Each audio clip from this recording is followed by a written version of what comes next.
RMIT, we sort of organized. I'm Xu Yu. I'm the chair of the RMIT Professorial Academy. So this is one of the mission we have is promote excellence of research and also stimulate the discussions and issues, popular issues of national and international importance. And of course, create this environment for us to talk together and to work together. So today it's my pleasure to have distinguished Professor Billy Jules Coty to give the distinguished lectures on livable sustainable cities, which is it's very interesting to me as well. I have seen that quite a few from science engineering, so it's certainly that it's lots of teaching. I don't want to introduce Billy too much, but you all know that Billy is the director of the ECP's Urban Futures, and certainly this is one of the key issues that the Urban Future is addressing. Billy is an outstanding researcher. I don't want to read the CV, but I did a bit of homework as a very quantitative person. I did the number, check your numbers. Oh, yeah. You have 262 publications, 11,156 citations, H-index 52, and you're sort of ranked in the highly cited research means you're 1% in the world. So really congratulations, RMIT is certainly very fortunate to have you. So without any delay, so please welcome, join me to welcome Billy to give her lecture.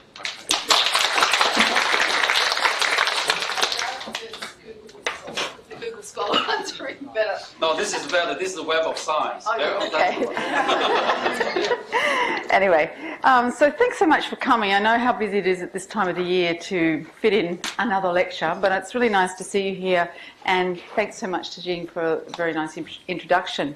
What I'm going to talk about is my own research. Obviously, as the Enabling Capability Platform Director at RMIT, my job is to enable the capability of the university to solve complex urban problems. And there's no question in my mind that creating healthy, livable, sustainable cities is a multidisciplinary problem, and it requires all hands on deck. It's not going to happen without all the people who work in the built environment working together, us using the best technology to benchmark and monitor the city. There's so many things that need to be done to create better cities. I want to give you the why, the what, and the how. Not that I've got all the answers, but certainly just to demonstrate really that why this is such a multidisciplinary problem. Now, I'm sure all of you would have been sleeping under a mushroom if you didn't know that Melbourne's the most livable city in the world, or was, until we got our crown stolen by Vienna. And the question that our group's been struggling with is, is this measure of livability fit for purpose? What does it tell us about Melbourne truly? It's interesting when we unpack the index itself. There's 30 measures, 26 of them are qualitative. So it asks things about the prevalence of crime. It doesn't measure it. It asks, rings up their mates down in Melbourne, say, any crime down there, mate? No, mate. No, it's okay. Any conflicts? It asks about culture and environment. I love this one about culture and environment. Humidity and temperature rating. Is it discomfort of climate to travellers?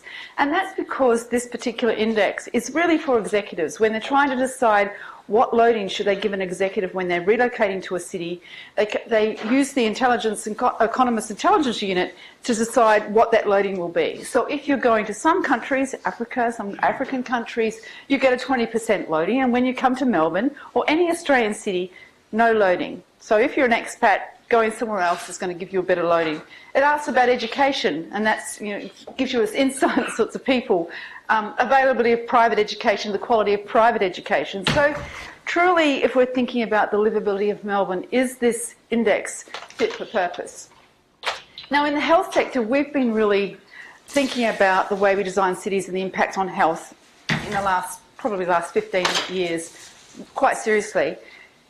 I mean, there always was a relationship between the way we've designed cities and health. When we were during industrialisation, the concerns was about air quality, crowding, all the things that came with rapidly industrialising cities. It was really to do with infectious disease. But in the 21st century, the issues are more to do with chronic disease. And I like to put this image up. This was the cover. We were on the cover of Lancet. Now, if you're in our field, it's not like publishing in Nature or Science, which for those in the scientific fields are really aspire to. But when you get published in Lancet, you feel like you've really made it. We got the cover of Lancet. So this was not us in the picture, but the image behind. This is in New York. We went to the launch of our special series of Lancet on urban design, transport and health. And I want to present it to you because I want you to see why we think in health the way we design cities is so important in the 21st century related to chronic disease.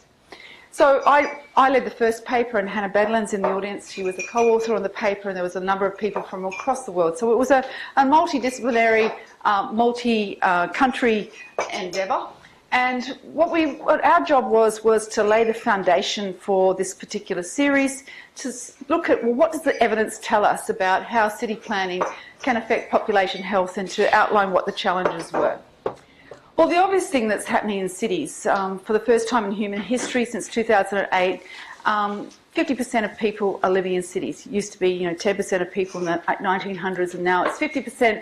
And by 2050, it's estimated it's going to be 66%. So we've got both rapidly growing populations. By 2050, the estimates are will be 9.5 billion on the globe, but we've also got urbanisation. And so that puts a lot of pressure on cities, clearly, because that's where everyone's flocking to, and the question is, are we able to accommodate those rapidly growing populations and do it in a way that protects the health and well-being? And this is not just a global problem, of course, because in Melbourne, by 2050, it's estimated that we're going to be 8 million. And we already see the discussions going on about the pressures of the city, the traffic congestion, the inequity that's being caused both outer suburban, inner areas. So there's lots of issues that cities are grappling with.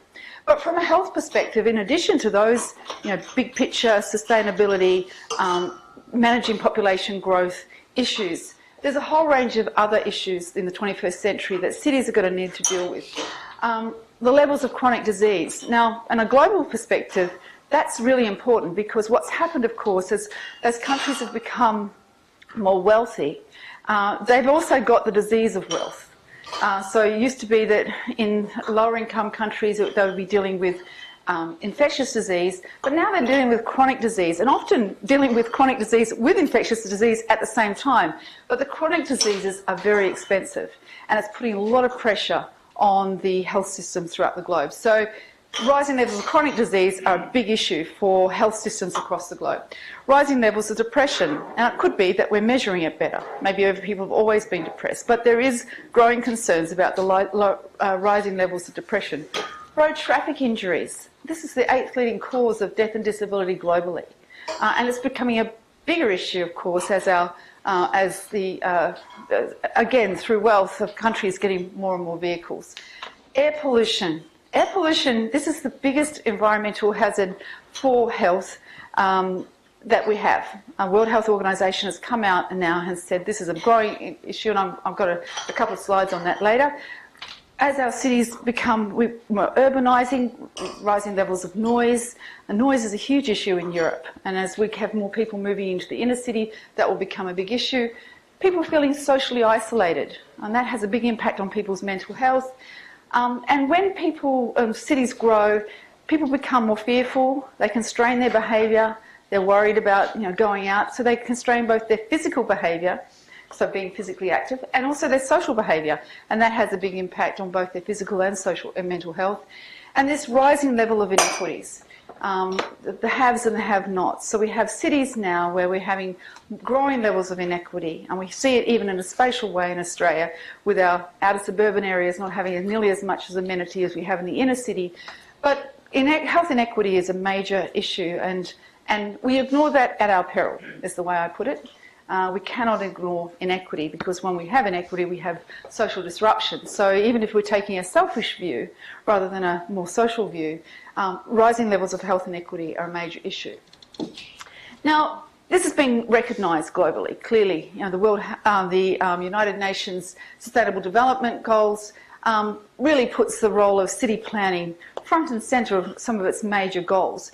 It has, of course, Goal 11, which is around cities and human settlements. So that's Goal 11. But actually, if you look across the whole document, you can see that city planning and health get picked up across 9 goals and 24 targets. So it's very much embedded in if we're going to achieve a more sustainable planet, cities have got to be a part of this. Now, the other part of this, of course, is that in 2016, and I see Jago's here, and he was at Quito, took a team of people from RMIT, but this is where the New Urban Agenda was launched. And this is in clear recognition that if we are going to have a more sustainable future, cities have got to be part of this, because that's where all the people are flocking to, and we have to have cities as city planning is clearly recognised. And what I like about this is, and that's what you might, if you know about the Urban Futures Enabling Capability Platform, we've actually put these words into it, and it sounds awfully complicated. But what they say, if we want to have a sustainable future, we have to reconsider the way cities are planned, designed, financed, developed, governed and managed. Now, if that's not a multidisciplinary problem, I'm not sure what is. It means that everyone needs to help do that, because we're not going to be able to get the cities that we need for the 21st century unless we're addressing this from a multidisciplinary perspective. But it's not just the UN, it's also the OECD. It talks about pedestrian safety, urban space and health. And I love this one. This is a little quote that I love from it. This was in 2012, because it's sort of, what it made the point was is that transport, land use and health ministers need to be involved in putting in the technical, administrative and regulatory framework that will promote the simple act of walking. Because we've designed walking active modes out of the transportation system, we've really been designing cities for the car. And on that score, just to emphasise the point, it also put out this report in 2017 talking about the rising cost of ambient air pollution thus far in the 21st century. So this is looking only what's happened in the 21st century. 2017, the 21st century burden of air pollution in 41 countries was 3.2 million deaths at around $5.1 trillion in 2015. So between year 2000 and 2015, it cost $5.1 trillion because of air pollution. And most of that air pollution is coming from transport, because transport is the largest contributor to air pollution in cities. So we're not talking about something that's trivial. So depending on what you're interested in, if you're interested in a social view, a health view, you'll say, well, it's pretty bad. If you're interested in an economic view, you say it's costing us a lot of money. And if you're interested in in just environmental issues, we've got a big problem on our hands where we could actually see people literally dying from the fact that we're driving our vehicles at the rate we are in cities. So these are big issues. Well, of course, the big discussion that goes on in the media all the time at the moment is about, well, we're worried about population growth, let's curb migration. Big issue. Can we do that? Could we curb migration? Is that a solution? Is that to suggest that it's only some people? I saw this cartoon in the paper the other day. Some of you are causing congestion. This is Scott Morrison. So this is a really ridiculous idea that we could curb migration as a way of solving our population growth issues.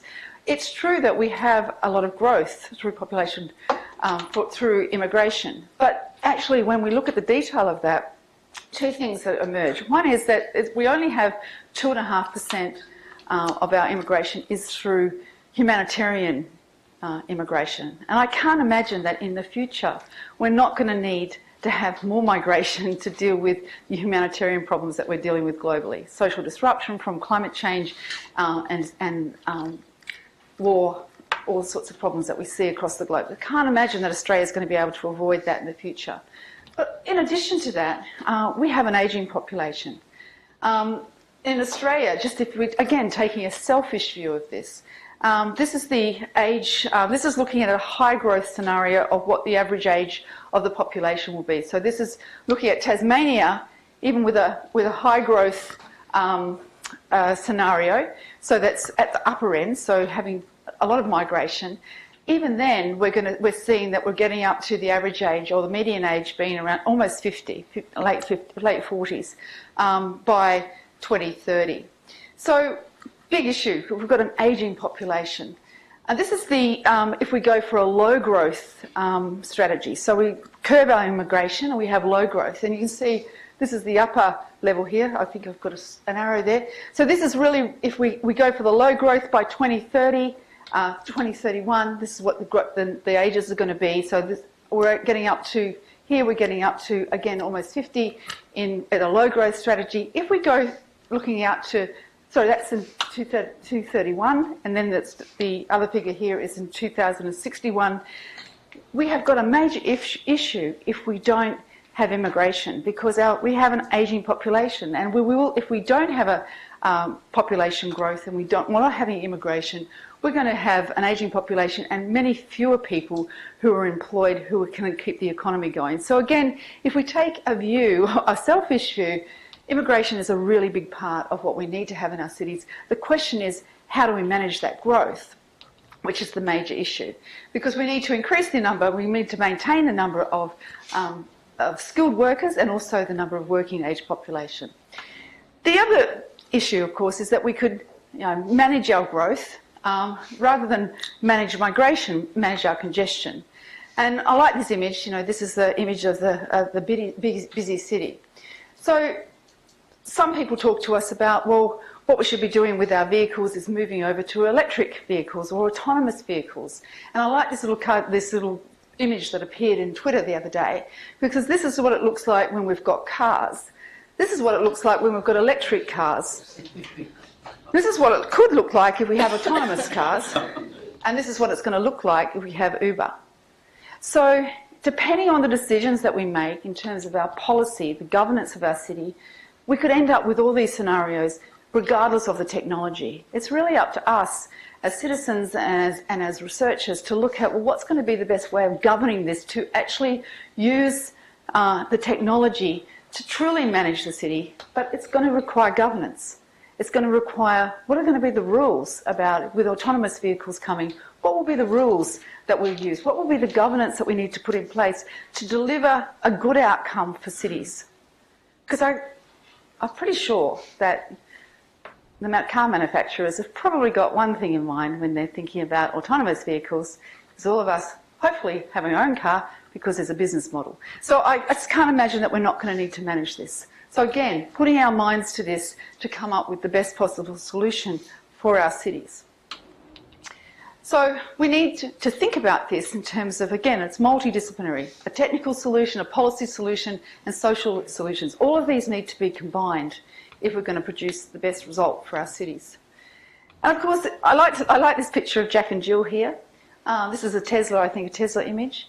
I often think about, well, what's going to happen to these guys? If this is what the future is, them getting around in their autonomous vehicle, what's going to be the health impact of that? We're already dealing with chronic disease. These cars are going to come up, take you out of your door, get in your car, sit down, lie down, not even concentrate on driving, you just sort of lay back. Goodness knows what's going to happen to health impacts in the long term if we don't think carefully about what we're going to do with autonomous vehicles. The chronic disease impacts, the mental health impacts, I think they're going to be enormous, and we're hopefully going to be looking at some of that in some of our research in the next little while.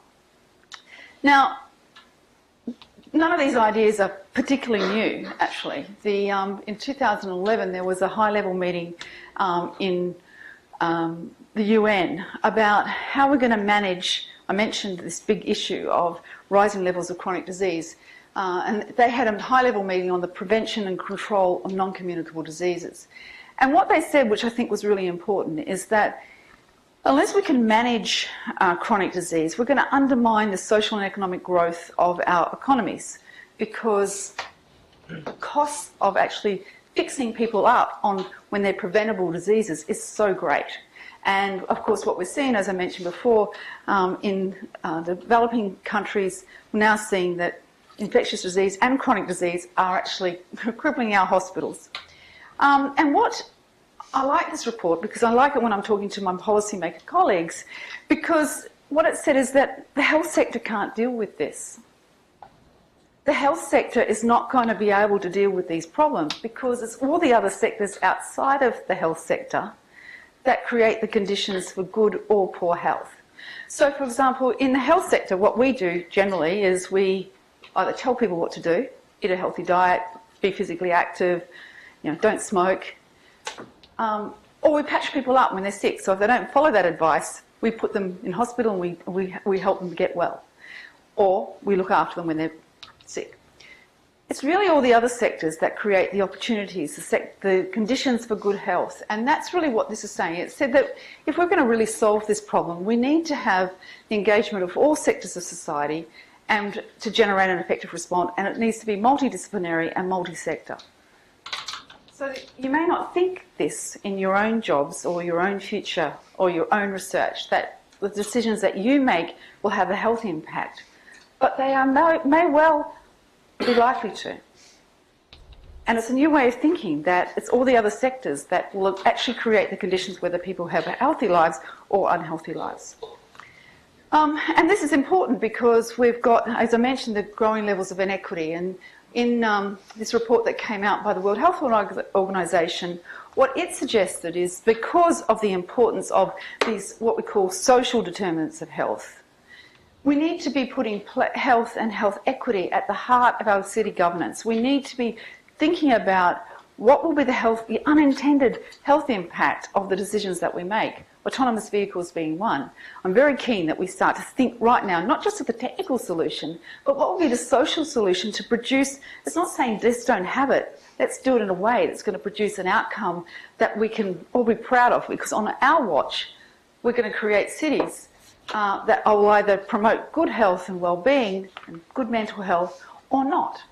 So really it's about trying to think of those things up front and to manage that. We won't always get it right, but we should be thinking about these before we just put the technology out there.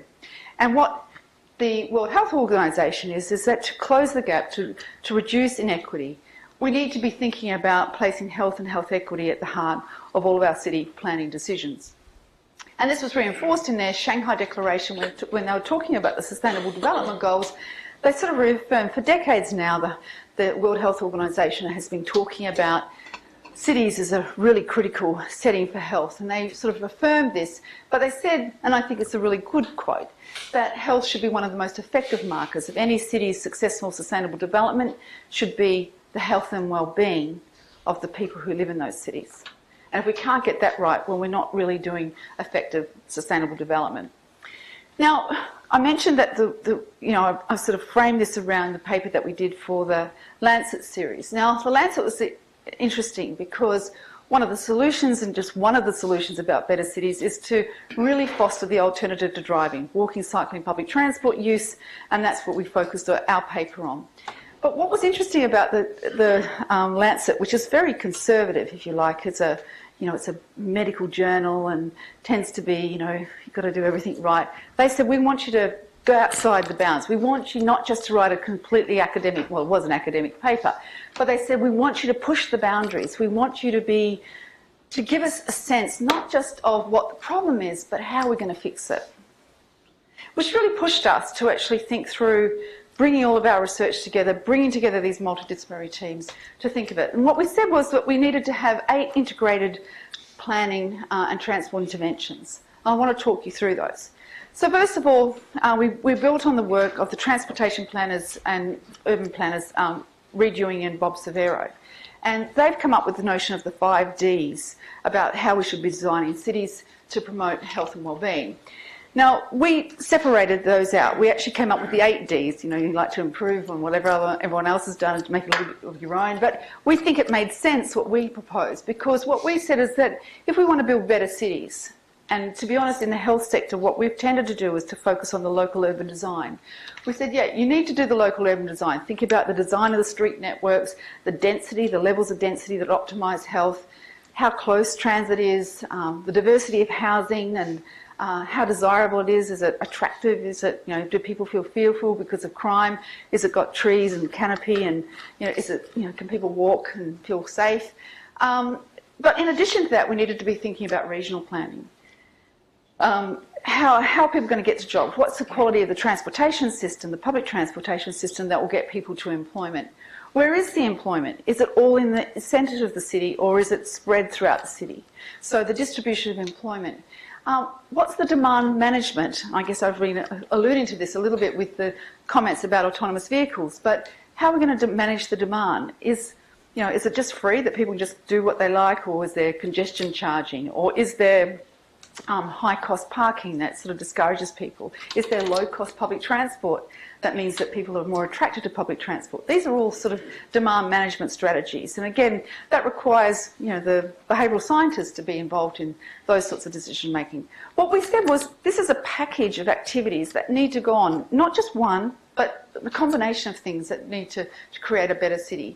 But we're not going to get that unless we can actually do the things up front. So we needed to have some upstream activities, and we needed to be thinking about all the urban systems that create the city and actually align and do integrated planning across all of these. Transport, health services, so where infrastructure is going to go, where the employment's going to go, our land use planning.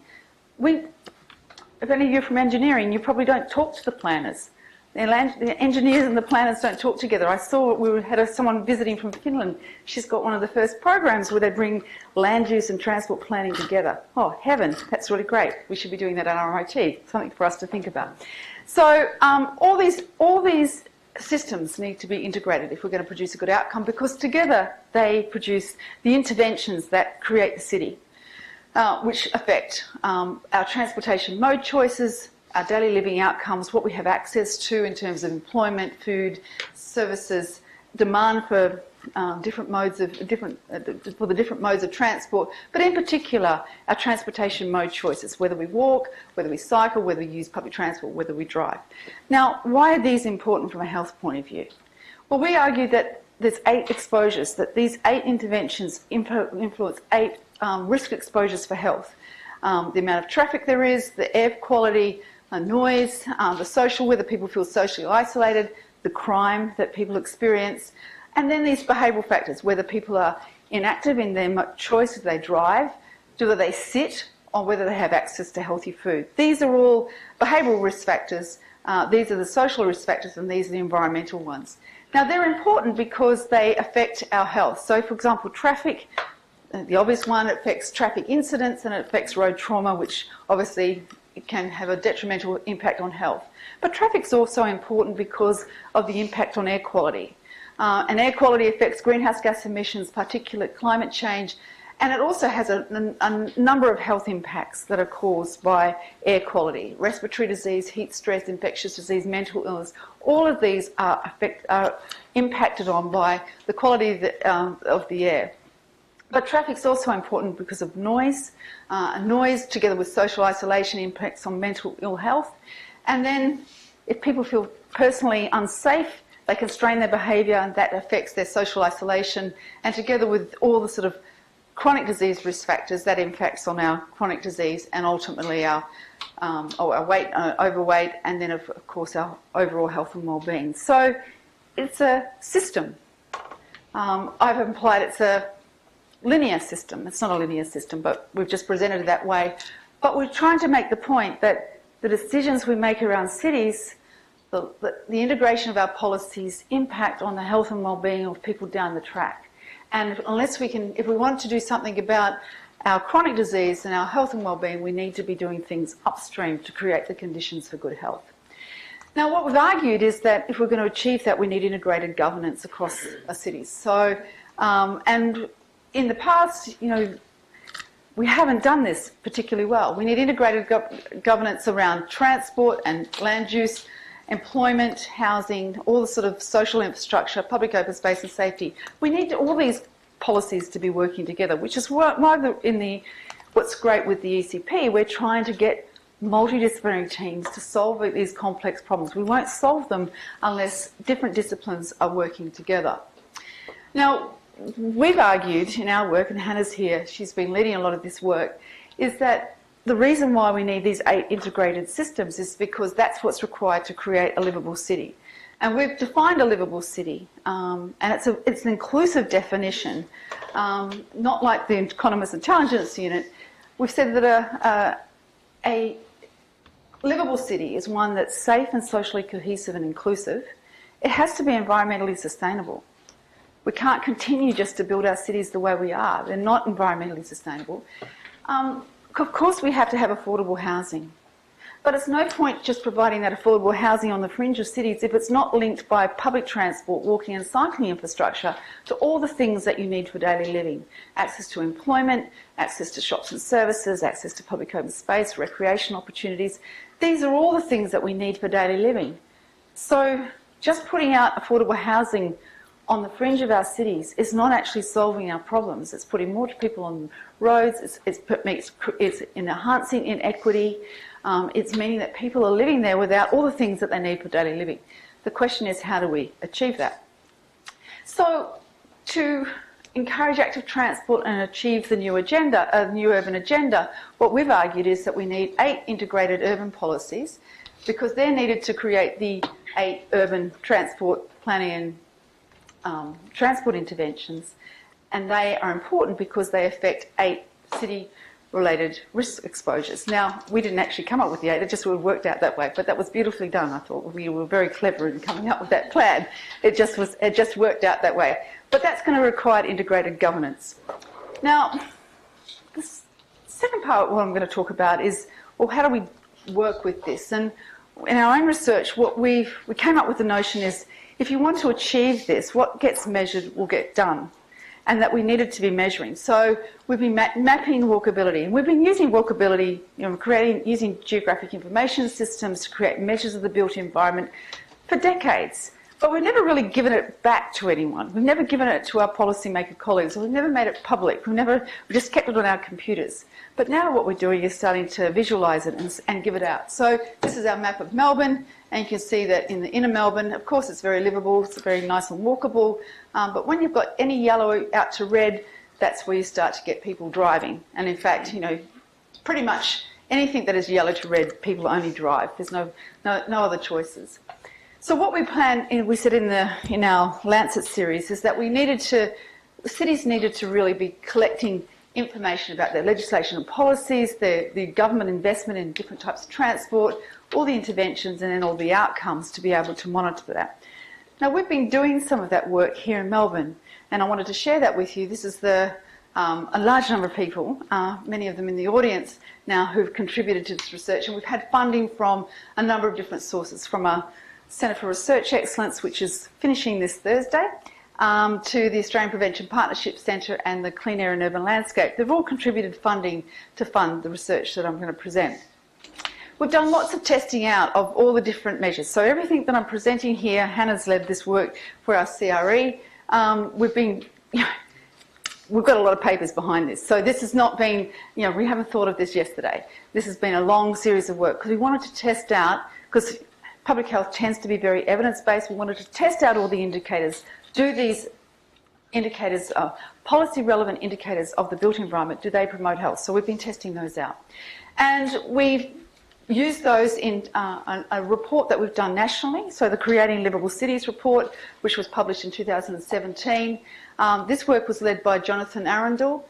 We had funding from multiple sources, and we had partnership with Oren, and we've had researchers from a number of different universities. What we did in this was, we did a couple of things actually. We reviewed in the policy. So if we want to change cities, we have to understand the policy environment in which we're working.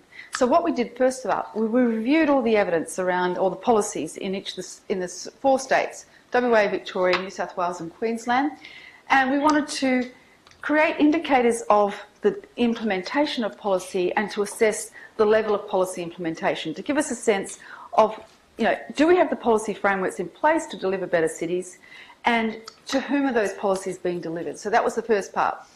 We also created a set of national health-related indicators. So the health-related indicators were the ones that Hannah had worked on. So we looked at which indicators, policy relevant. They were policy relevant, but they may not be in every state, the policies that were being delivered in that state. But which indicators would promote health? So if you had if we had a policy for this, we tested out to see whether it would promote health, and the ones we tested out were the ones that we found were most likely to promote health, and we wanted to map and look at the spatial distribution, and then we wanted to make some recommendations. So we only focused on a set number of domains of livability. We looked at public open space, transport, walkability, housing affordability, employment, food environment and alcohol environment. The alcohol environment really came from our partner. One of the partners was the Australian Prevention Partnership Centre, and they're particularly interested in people's access to alcohol. The other ones are more interested in, the others are more sort of more the urban planning type of indicators. And it's interesting actually because it was quite hard to do a study like this because it's a national study, and getting the data together was a major challenge.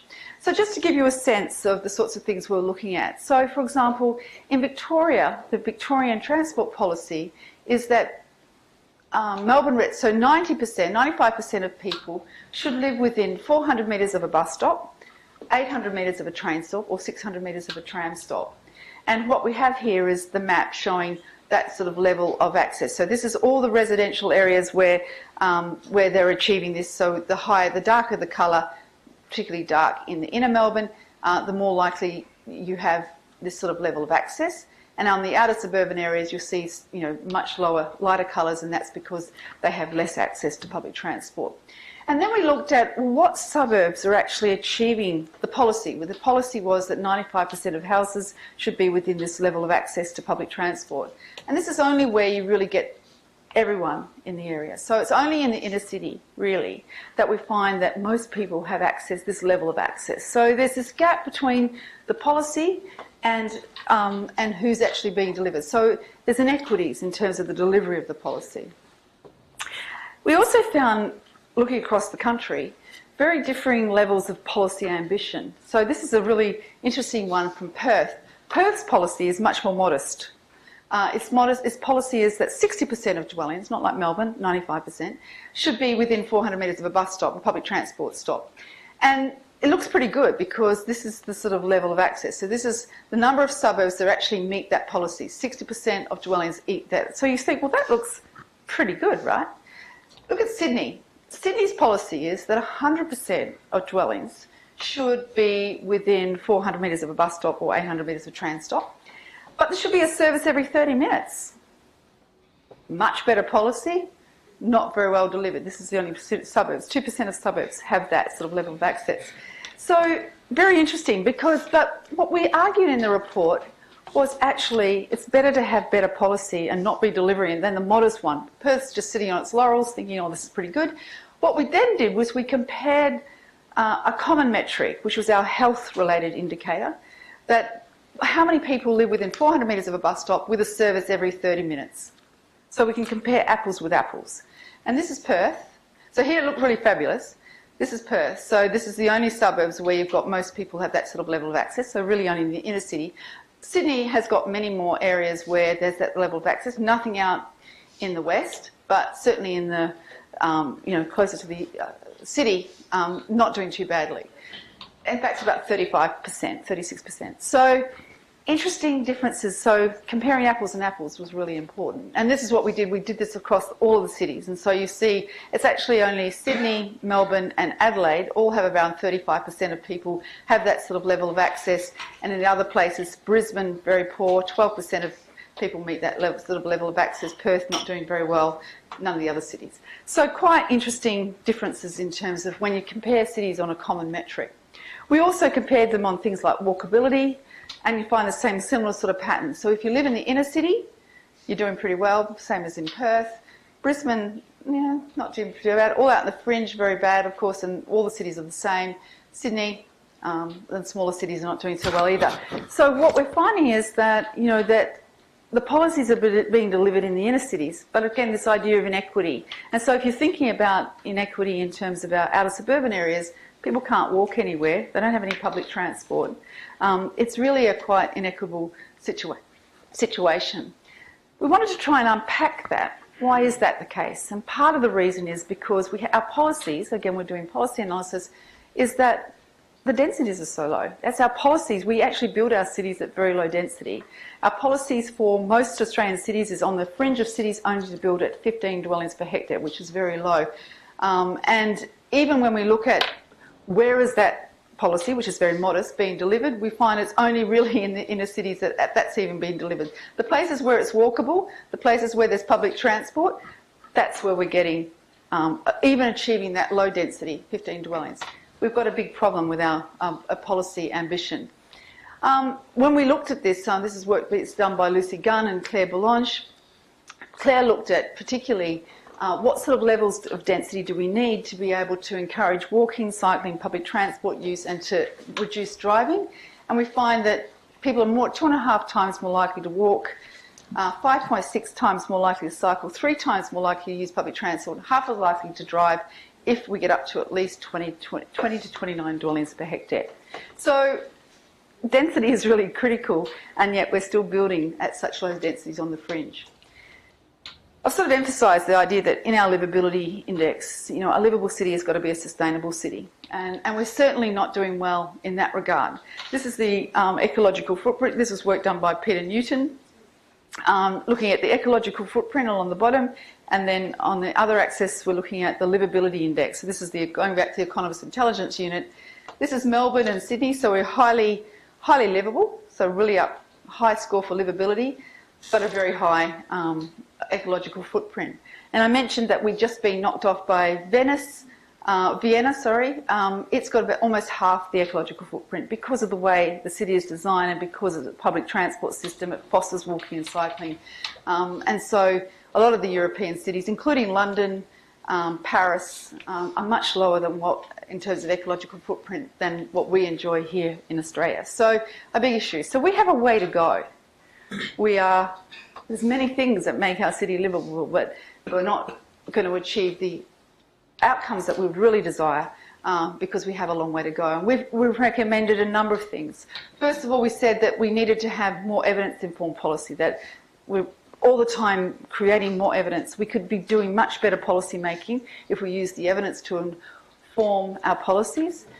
We suggested that there needed to be, we really encouraged the idea of ambitious policy. So I mentioned about Sydney, its transport policy is very ambitious, it's not being delivered, but we think go for ambition and have short-term, medium, long-term targets to achieve it. Don't go for the Perth approach, 60%, too low. I mean, really, that's not going to create an equitable city having such modest policies. It's better to have more ambitious policy, short, medium, long-term targets.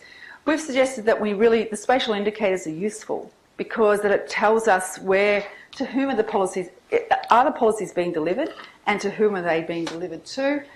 We've suggested that the National Cities Performance Framework be expanded to include broader indicators, and a lot of our indicators have been picked up, or 2 of our indicators have been picked up in the National Performance Framework for cities. We've suggested there need to be better data standards, and particularly, you know, across our country, it's only a small country, we could have consistent data standards that allow us to do these sorts of studies better and more frequently. And we've suggested that these sorts of cycles, creating these indicators, we should be checking in the same as we do the census. We should have environmental census to see what policies are being delivered, who's getting them. We've suggested that there needs to be better governance, metropolitan governance, that aligns local government, state government and federal government to be able to achieve the cities that we need in the 21st century. You can see they are multidisciplinary. No one quite knows how to achieve these, and that's where the social scientists, the political scientists really need to be involved in this as well. I just want to check with Jing about the time. How am I going? I've got 5 minutes. 5 minutes. We have been thinking about this in terms of the Sustainable Development Goals. You know, could city planning metrics help achieve the goals? And I sort of argue, well, that really depends. And I'm just going to acknowledge, I've just got a paper under review at the moment, Jonathan Arundel and Melanie Lowe. What we were looking at, you know, I mentioned this is the framework that we've got for our cities. And then what we have is I mentioned that we need integrated governance because that's going to produce these interventions that will impact on health.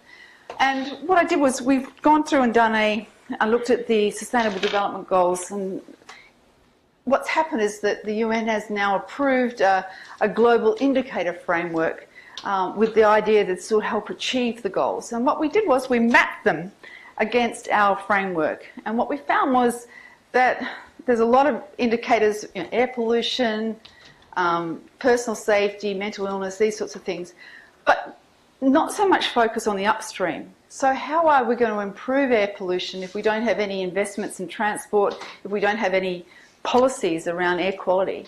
So our concern is that what we're doing when we're setting up these frameworks is that the indicators themselves won't do it unless we're got the right indicators in there, and the indicators are a bit too downstream to achieve it. There are some that are upstream, and there's a couple that have a focus on how much money is being spent, but there is no comparison, for example, in how much money we're spending on transportation in different countries, and whether there's a transportation policy or whether there's an air quality policy. If you want to get better air quality, you need to have policies in place to achieve it. So we have some doubts. You might ask, does this sort of research, does it implement? It's really as applied research. It's designed to have impact, and I just wanted to talk you through and share with you where some of our research has gone. So our definition of livability has been adopted. I'm pleased with someone from the health department's here, Denise. It was adopted in the Health and Wellbeing Plan 2015 to 2019. So that's quite important in this state because local government looks to the state government's health and wellbeing plan to get clues about where it should be working at the local government area to promote health. It's required to do municipal health plans, and this is where it gets clues about where to focus. So we were really pleased about that. And it's great because all of our livability indicators have been picked up in Sardinia. They just recently they got a prize for the work that they're doing. It's been picked up in the interface councils on the urban fringe. It's been picked up by Moreland, where they talk about livable communities and they've referred to our work. The Mornington Peninsula Livability Index, they've picked up our indicators into their framework. And there's also livability work being done here in the City of Melbourne. In terms of the national level, federal level, our indicator, they've picked up a new indicator for transport by the City of Hannah. And so in the National Performance Framework for Cities, and they even mention us, they say the source of it's from the Creating Livable Cities report. They've also picked up our public open space indicator, and they will next year hopefully put in our walkability indicator. So designing research that's tied to the policies that we're trying to influence means that it's relevant to them and they're going to pick it up, which was really obviously a big thrill.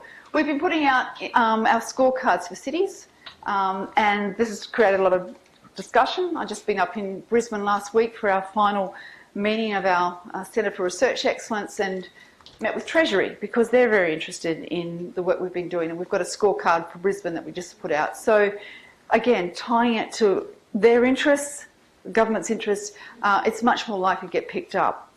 So where are we going to next with all of this? We're working at the global level. We're actually just about to start doing global indicators with 20 cities across the globe. Hannah's doing work in Bangkok, Hannah Badland. She's got her own program of work now, but she's doing work in Bangkok, looking at indicators that working with the city of Bangkok. But we're working with a group of researchers of 20 cities where we're going to try and create indicators using geospatial data to be able to publish in the Lancet to sort of see, as a proof of concept, is it possible to use data and to create a global network of data.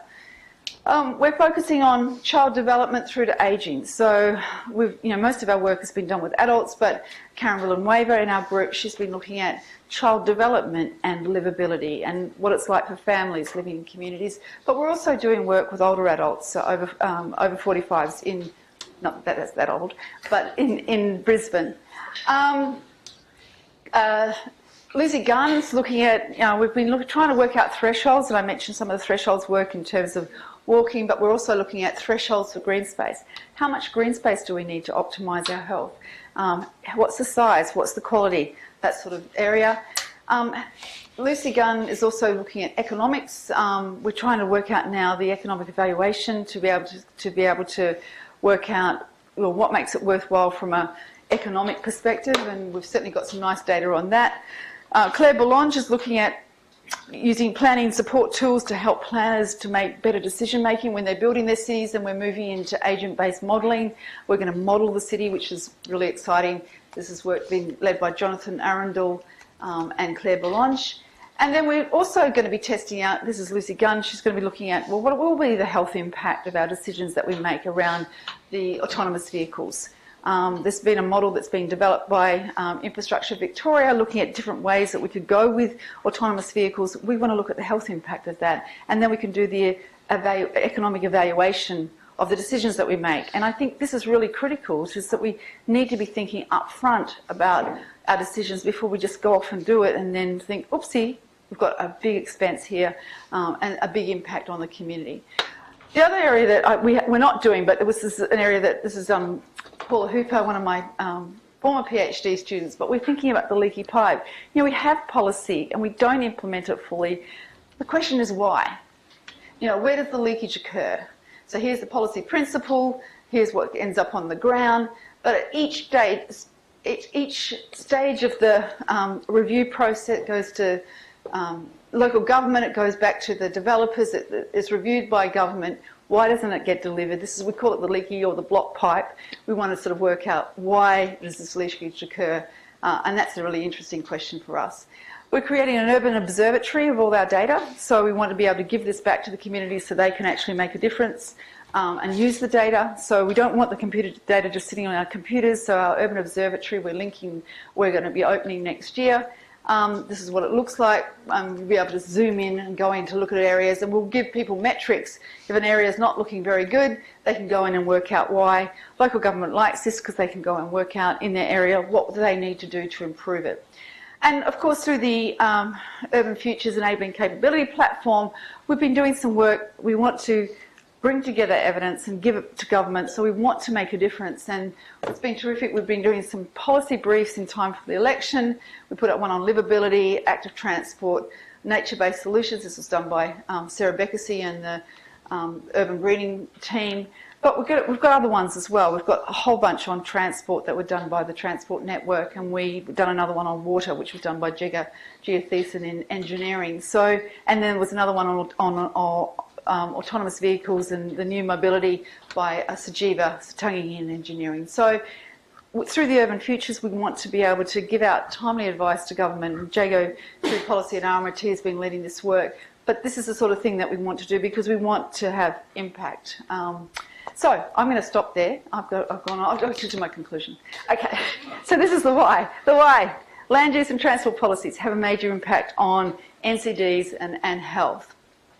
And there's lots of benefit from prioritising new urban mobility, walking, cycling, public transport, and really thinking carefully what's going to happen with autonomous vehicles or even electric vehicles.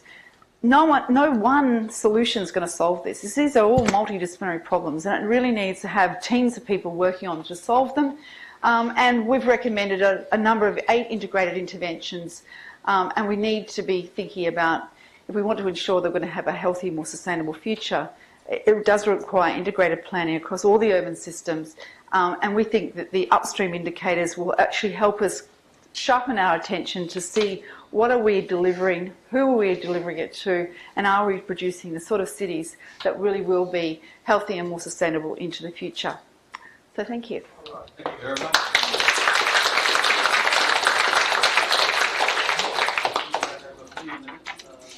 Now we're open for questions. Anybody has any?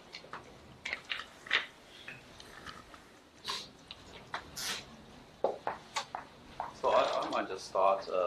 I look at what you're trying to do. Lots of things in Australia. And, is that the cultural, context-free thing, or if you go to a different culture, the different country, the culture, the religion, the regulatory framework is not different?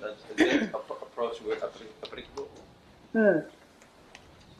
Well, the research has been done. Like, there's a big. I mentioned that there's the 20. We're doing these indicators in other cities now, and there's been a big global study. 20 countries across the world have been doing collecting data, and we find that the same things are predictive. So the sorts of things that are in our model are predictive.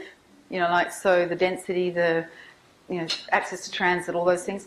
But the delivery of it might be different. So, in some countries it might, so for example, China or India, they've got plenty of density, but it's not safe to walk on, like in India, for example. They don't have, it's not a safe walking infrastructure. It's not safe at all for people to walk because of the amount of traffic, and there's not separation. So that the principles are similar, the delivery is different. So they need to be localised. So that's why you need to have we've had a lot of interest in this from both India and China, and our Lancet paper, actually, someone just translated it into Chinese, which we're very happy about. But yeah, so there's a lot of interest in it, and it's just that, that it needs to be localised. So it's, the principles are the same, but the delivery will be different, and then, obviously, and the densities are very different, so it's not a big issue to worry about density. It's about maybe some of the other things that need to be considered. And the other thing, of course, is the desirability of the heat. So, for example, I've just been up to Brisbane, and it's very hot there, and so you need to be thinking about tree canopy and greening to actually make it, and to keep the heat island effects down. So there's all these other things that need to be taken into account. But we've sort of captured that, I suppose, in our concept of desirability, which is a bit of a catch-all. So I think it requires contextualising, but not necessarily.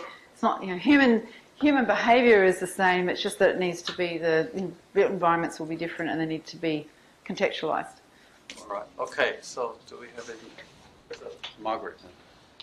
I have a question about where does electricity fit into all of this? And if we're talking about autonomous cars and so on, and they're being electric, then their pollution and their noise is much less. But there are other things that need to be taken into account. And in the public transport, are buses considered, or is it just purely trains and trams? And Buses are part of it, yeah. they're private, mostly. And so when you talk about the distance in the outer suburbs of people to public transport, is that considering the bus routes that take the people to the train lines to take them in? Yeah. They've got terrible access out there for buses as well. I mean, that it was 400 metres, our indicator was a 400 metres to a public transport stop and a service every 30 minutes. So the level of access is really poor out in the fringe. But to pick your point out, I think that's a really good one, and that's what concerns me. I'd really like us to model moving to autonomous, or, it depends on how they're going to be powered. Well, I'm thinking electricity buses that have solar panels on the roof or something that take you to... That would be great. But I worry about, that all these vehicles are going to be, if we're going to use coal-fired power stations, that's not going to produce a good result. Solar panels. Solar panels, yeah. We need to be transitioning as quickly as possible to renewables.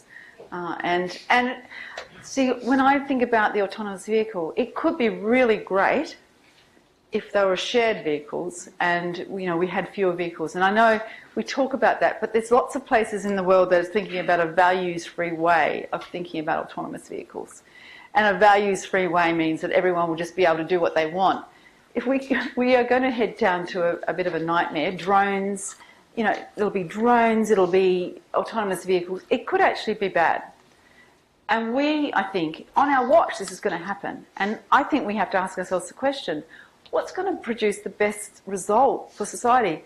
And we could bring together multidisciplinary teams to try and work out not only what's the best use of technology in the most sustainable way with the right sort of power, energy, but also what's going to produce the best result for society that produces a good future. And I think that's the beauty of what we're trying to do with the UCPs, is that we're trying to think not just within one system or one discipline, but try and bring the team together to produce, bring in the social scientists, bring in the people, the political scientists, bring in the people working with the community, the people who work with market, can go and talk to the community to find out how do we produce the best result. And that's where I think we've got a real opportunity. I think we've got a responsibility, to be honest. I've just written a book chapter for London School of Economics. And I didn't think I'd be allowed to get away with it. But I did say in the end that, anyone who builds anything to do with the city should have to sign... In health, people sign the Hippocratic Oath. First, do no harm. And that's our responsibility, is that, just because we can doesn't mean we should. And if we are going to, why don't we actually think about it up front? We're smart enough. We know the problems that have happened to the environment by us just being cavalier with technology. Let's just now think about it and do it in a way that's going to produce the best result, that optimises the health impacts or the well-being impacts for both individuals and the environment, and minimises any harm. Yeah, just one last... Okay. I'm interested in your leakage pipe. Is that because, again, cultural, as you mentioned, or is it because of democracy, where sort of all planning is then changed in another 3 years' time and it keeps on going on? Like, the example I'm going to give is in Singapore, the first time I went there, when I was just a teenager, Melbourne has got city loop, and there's nothing at all in Singapore in terms of transportation. And I just visited them, I think it was 5 years ago, and then I saw this, public transport was fantastic over there. And then I saw this paper, this article at the headline in the New Straits Times, and it says in 2030 or something like that, everybody will be living 5 minutes from a train station. Yeah. We don't know how to do. We don't know how to do it. We don't have the budget, but we're going to do it. I mean, that's a it's leadership. Well, mind you, it's easier to do things in Singapore because of the political system. There's no question about that. Yeah, but it is an interesting point. Like the leaky pipe, it's interesting. We did an evaluation of a state government policy in Western Australia, and they had the policy. We found it. Well, one of my PhD students did this. It was only 47% implemented, and we could actually look across all the different elements of the policy and see what was implemented and what wasn't.